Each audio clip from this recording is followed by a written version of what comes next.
Hi ಎಲ್ರಿಗೂ ನಮಸ್ಕಾರ. ಇವತ್ತು ಶನಿವಾರ. ನಂಗೆ ಶನಿವಾರ ಅಂದರೆ ತುಂಬ ಇಷ್ಟ. ಯಾಕೆಂದರೆ ಅವತ್ತು ಸ್ಯಾರಿ ಹಾಕ್ಕೊಂಡು ಹೋಗಂಗಿಲ್ಲ ಅಂತ. ಮತ್ತು ಬೆಳಿಗ್ಗೆ ಬೇಗ ಎದ್ದು ಎಂದಿನಂತೆ ರೆಡಿಯಾಗಿ ಕಾಲೇಜ್ಗೆ ಹೊರಡೋಕ್ಕೆ ಮುಂಚೆ ನಾನು ಎಷ್ಟು ಕೆಲಸ ಮಾಡ್ತೀನಿ ಗೊತ್ತಾ. ನಾನು ಇಲ್ಲಿ ಮತ್ತು ಹಾಸ್ಟೆಲ್ ವಾರ್ಡನ್ ಕೂಡ.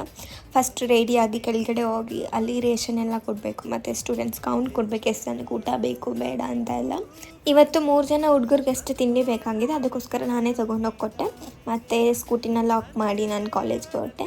ಅಲ್ಲಿ ನಮ್ಮ ವೈಸ್ ಪ್ರಿನ್ಸಿಪಲ್ ಮ್ಯಾಮ್ ಮತ್ತು Mother Teresa principal ma'am paper evaluation ಮಾಡ್ತಿದ್ರು. ಅದನ್ನೆಲ್ಲ ನೋಡಿಕೊಂಡು ನಾನು ಚೂರು ಫೀಸ್ ಕಲೆಕ್ಷನ್ದು ರೆಸಿಪ್ಟ್ ಎಲ್ಲ ನೋಡೋಕ್ಕಿತ್ತು, ಅದೆಲ್ಲ ನೋಡಿ. ಮತ್ತು ನನ್ನ ಅವರ್ ಬಂತು 11:30 to 12:30. ಆವಾಗ ಸ್ಟೂಡೆಂಟ್ಸ್ನೆಲ್ಲ ಲ್ಯಾಬಿಗೆ ಕರ್ಕೊಂಡು ಹೋಗಿ ಅಡ್ಮಿಷನ್ ಮತ್ತು ಡಿಸ್ಚಾರ್ಜ್ ಪ್ರೊಸೀಜರ್ ಎಲ್ಲ ಎಕ್ಸ್ಪ್ಲೈನ್ ಮಾಡಿಕೊಟ್ಟೆ. ಅದಾದಮೇಲೆ ನೆಕ್ಸ್ಟು ಡ್ರೈವಿಂಗ್ ಕ್ಲಾಸ್ಗೆ ಹೋಗಿ ಅದನ್ನ ಮುಗಿಸ್ಕೊಂಡು ಸ್ವಲ್ಪ ವಾಲಿಬಾಲ್ ಆಟ ಆಡಿಕೊಂಡು ಒಂದು ಪಾರ್ಕಿಗೆ ಹೋದೆ. ಅಲ್ಲಿ ಹೊಸ್ದಾಗಿ ತುಂಬ ಜನ ಸಿಕ್ಕಿದ್ರು. ನಂಗೆ ಖುಷಿ ಆಯಿತು ಮಾತಾಡಿ.